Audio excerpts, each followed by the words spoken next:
போர்ட்டிஸ் மலர் hospital dividend அறிச்சிருக்காங்க. டிவிடெண்ட்டாக 40 ரூபா தராங்க. So இந்த ஸ்டாக்கை பற்றி ஃபுல் ஃபண்டமெண்டல் அனாலிசிஸ் இந்த வீடியோவில் பார்க்கலாம். வாங்க வீடியோக்குள்ளே போகலாம். மார்க்கெட் கேபிட்டல் 106 கோடி, கரண்ட் ப்ரைஸ் 56 ரூபா, 52 வீக் ஹை வந்து 91 ரூபா, லோ வந்து 44, புக் வேல்யூ வந்து 31.7 ரூபா, ROCE 0.77%, ROCE 21.4%, face value 10, dividend yield வந்து 71% தராங்க. டெப்ட் ஆஃப் ஈக்விட்டி 0.71%, டெப்ட் வந்து 42 கோடி இருக்குது, பாதிக்கு பாதி கடன் இருக்குது. ப்ராஃபிட் அண்ட் லாஸ் பற்றி பார்க்க போகலாம் வாங்க. சேல்ஸு 2022 86 கோடியிலேருந்து அதே 2023 86 கோடி தான் இருக்குது. ஆப்ரேட்டிங் ப்ராஃபிட் வந்து 2022 3 கோடியிலேருந்து 5 கோடி இன்க்ரீஸ் பண்ணியிருக்காங்க.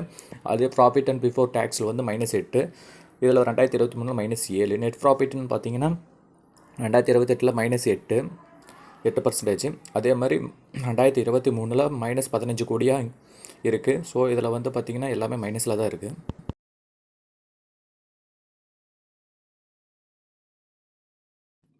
Share holding pattern, promoter holdings வந்து 62.71% வச்சுருக்காங்க. டிஐஸ் வந்து 0.07% வச்சுருக்காங்க.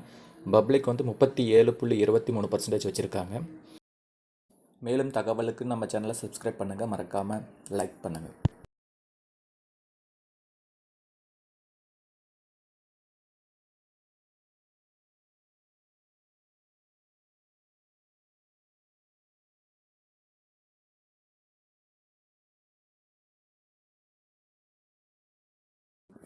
காம்பவுண்டிங் சேல்ஸ் அண்ட் க்ரோத் 10 வருஷத்தில் -1%, 5 வருஷத்தில் -10%, 3 வருஷத்தில் -8%, எல்லாமே மைனஸில் தான் இருக்குது.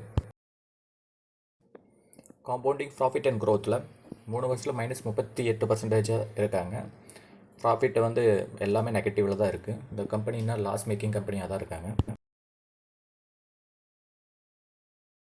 ஸ்டாக் ப்ரைஸ் CAGR 10 வருஷத்தில் 8% இருக்காங்க, 5 வருஷத்தில் 0%, 3 வருஷத்தில் -3% இருக்காங்க.